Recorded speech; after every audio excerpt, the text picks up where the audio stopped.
Hello everyone. In this class we are going to see how any function can be used as worst case, best case and average case of another function. So let's start. Let's say we have two functions. First one is f of n equal to 5n plus 3 and the second function is g of n, that is n only. That means we have two functions, f of n and g of n. Now our goal is to find the value of c, c1, c2 and n0 such that we can represent the function g of n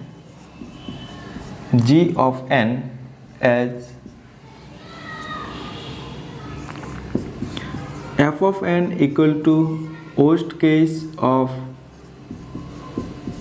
g of n is the worst case of f of n, and then again g of n is the best case of f of n, again g of n is the average case of f of n. Now look, this is our worst case, this is our best case, this is our average case. Now look, the same function g of n can be represented as worst case of f of n, best case of f of n, average case of f of n. But what then? How we will differentiate all those representation?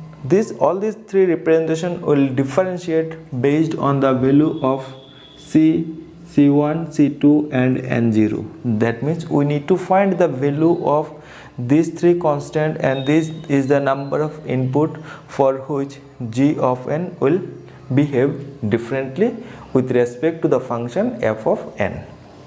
So let's start for the first thing, that is worst case. Worst case. Look, in case of worst case, what is the definition of worst case? That is f of n equal to big O of g of n. Now how we can eliminate this big O notation? To eliminate this big O notation, we can represent as f of n will be, this one will be the upper bound of f of n, as this one is the worst case time complexity. So how we can eliminate this big O notation? This big O notation we can eliminate with the help of less than equal to and then c into g of n. Clear? Now where c will be greater than 0. Now we can find the value of c for which the function f of n will be less than g of n. For that, substitute the value of f of n and g of n. So what we will get? F of n is 5n plus 3 less than equal to c into g of n. What is the value of g of n? G of n is only n. Now look at here. This is 5n plus 3 and this is only n, and there is one constant c. So what will be the value of c so that this function will become greater than this function? This function will be at least 5. So if we have here c equal to 5, then what we will get? We will get 5n plus 3 less than equal to 5n. Is it true? No. Now look at here. What will be the value of c? The condition of c is c should be greater than equal to 1. So let's start with c equal to 1. So if c equal to 1, what we will get? We will get 5n plus 3 less than equal to n. Is it true? No, it is not true. Then we have c equal to 2. c equal to 2, then what we will get? We will get 5n plus 3 less than equal to 2n. Is it true? No. Again it is not true, because we have 5n, there it is, here it is 2n, so it is not true. Then we have 3. Then what we will get? 5n plus 3 less than equal to 3n. Is it true? No. Again false. So 4. 5n plus 3 less than equal to 4n. Is it true? No, it is also not true. Then 5n.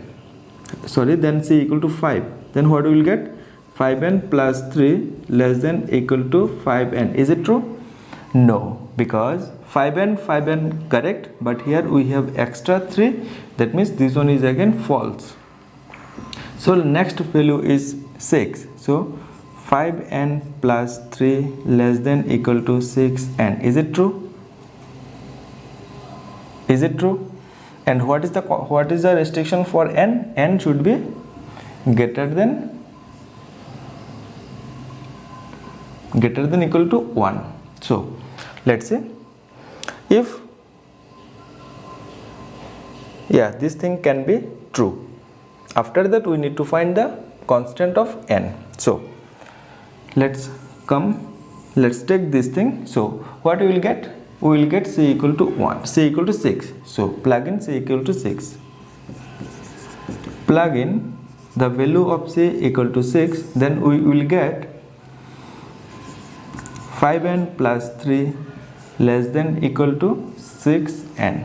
And then what we need to find? Next thing that what we need to find is the value of n.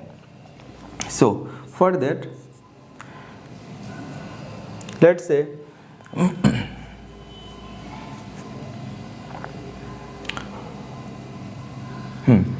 take this both side added by 5n.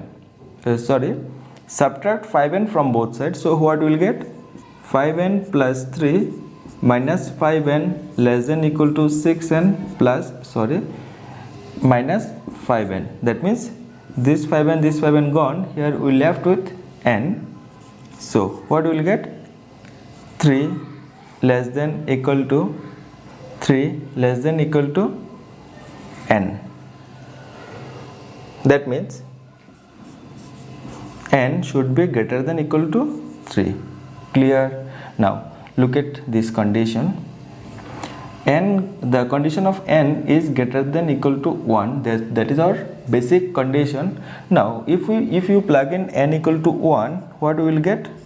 We will get n equal to 1, that means 5 into 1, that means 5 plus 3 means 8 less than equal to 6. That is wrong. If n equal to 2, then what we will get? We will get 10 plus 3 means 13. 13 less than equal to 12. Again it is false. But if n equal to 3, what we will get? 15 plus 3 means 18 less than equal to 18. Yes, true. That means whenever the number of input is greater than or equal to 3, at that time we will get both the function f of n and the g of n are equal. And after that, for any number of input that are greater than 3, for all those things, the g of n, c into g of n will take more time than the f of n. Clear? So this is how we can find the value of c and n0. So therefore for f of n is big O g of n, what will be the condition? C should be equal to, what we got for C? C should be 6. C will be 6 and n0 will be 3. Clear? That means whenever we have the constant value c is 6 and in number of input is 3, from that point of time we will get g of n as the worst case time complexity for f of n. Clear? Hope you understood the concept how we get the value of c and we get the value of n0. for worst case time complexity. Next,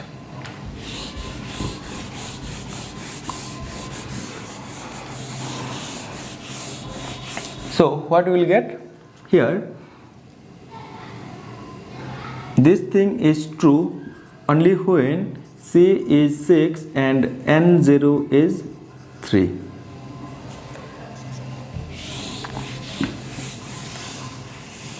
Next thing, we will find when we can represent the g of n function as the best case time complexity for f of n. So let's do it. This one is for worst case, and we know the value of n always greater than equals to n0. That means n0 is 3, so n should be greater than equal to 3. Next thing is best case. Best case. In best case, what is the relation? The relation is f of n equal to omega of g of n. Now first thing is we have to remove this omega notation. So how can we remove this omega notation? By using this way. F of n, what is this omega notation? Best case. That means this is lower bound. That means the function f of n will never take less than the function f of n. Clear? That means this f of n, this g of n is the lowest limit. So how we can define this thing? Lowest limit, that means we can define it as greater than equal to. So f of n should be greater than equal to c into g of n. Now what is this c? C should be greater than 0. Clear? Now we need to find the value of c and value of n0 when we can use this particular best case notation. So for that, plug in the value of f of n and plug in the value of g of n. So value of f of n is 5n plus 3, that greater than equal to c into g of n. C into n. Now look at here, when this condition becomes true, look, c should be greater than equal to 0. So let's start with c equal to 1. What happens when c is 1? So we will get 5n plus 3 greater than equal to n. Is it true? Yes, true. This one is true. That means we can use this c equal to 1. So let's take, plug in c equal to 1. What we will get? We will get 5n plus 3 greater than equal to n. Now from this equation we can find the value of n0. So let's start. Subtract n from both sides. So we will get 5n plus 3 minus n greater than equal to n minus n. So here it becomes 0, and here we will get 4n plus 3 greater than equal to 3. Next, here it will be 0. So next, subtract -3 from both sides. Subtract 3 from both sides. So what we will get? 4n plus 3 minus 3 greater than equal to minus 3. Then 4n should be greater than equal to minus 3. But what is this? Next we will get n greater than equal to minus 3 by 4. Now look at here. Here this n becomes negative. But is it possible? And is it possible that n, that means number of input, is negative? No, it is never possible. So what will be there? What will be the least value for this number of input? That means we can represent this number of input as greater than equal to 0. Clear? So that means the function f of n equal to g of n is true when c equal to 1 and n0 equal to 0. Clear? So this is how we can find when we can represent any function as best case time complexity for another function. Hope you understood the concept. Next thing is average case.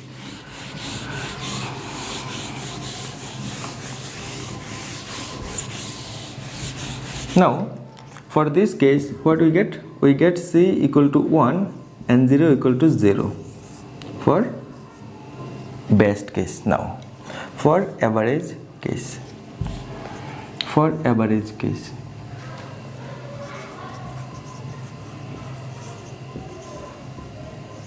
Average case, what is this average case means? Average case means the function will represent as upper bound as well as the function will represent as lower bound. That means f of n equal to theta of g of n.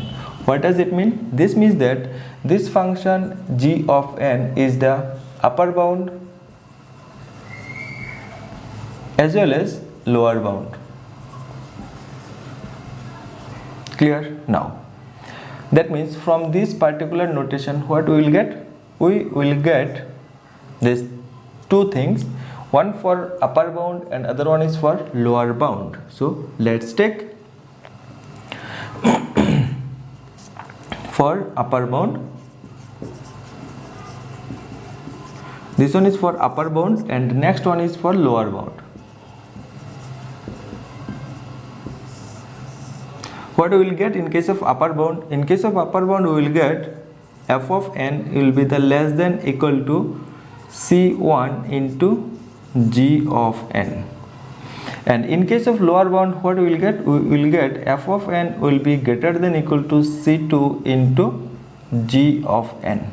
Now we already know the upper bound and lower bound. When the function g of n behaved as the upper bound for f of n, at the time when the constant is 6 and the number of input is greater than equal to 3.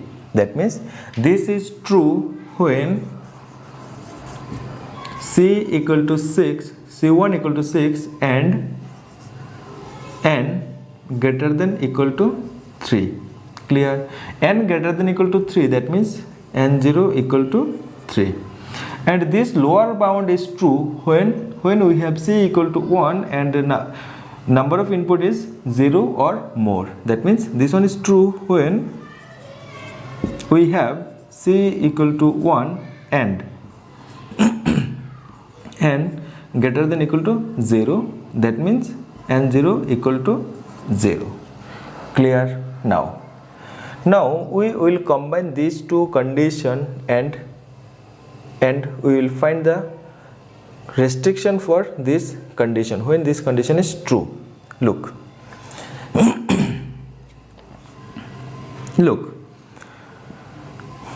when the number of input is greater than equal to 3, at that time g of n behaves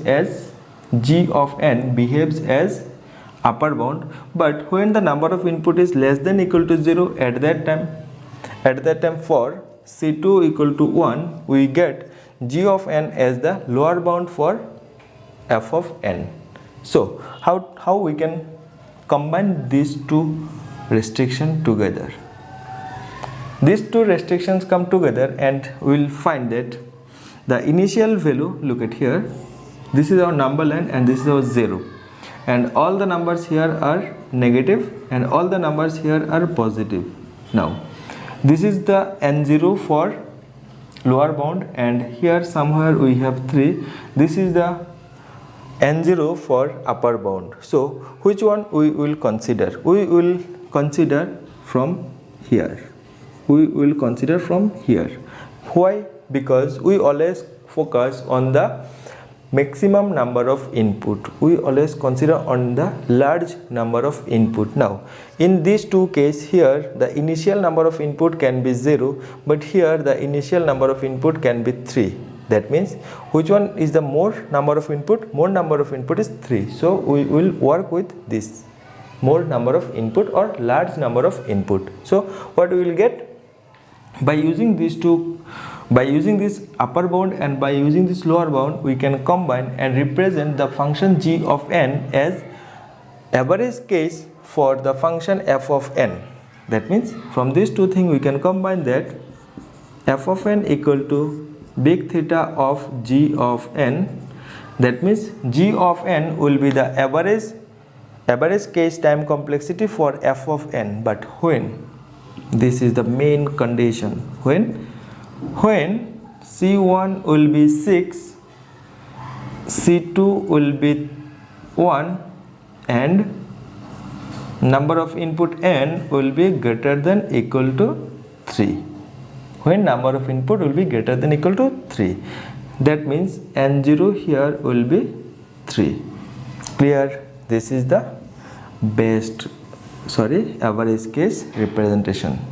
Clear? That means by using this worst case and best case combination, we can find the restrictions for average case. So what will be the average case restrictions here?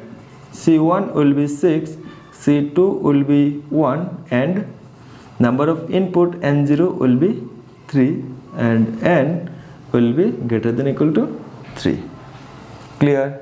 So this is how we can represent any function as best case, worst case and average case of some other function with the help of constant and the initial number of input. Constant and with the help of number of inputs. Clear? So that's it for worst case, best case and average case time complexity. Clear? Hope you understood the whole concept of all these three notations. Hope you understood. So that's it for this class. Thank you. See you soon in our next class.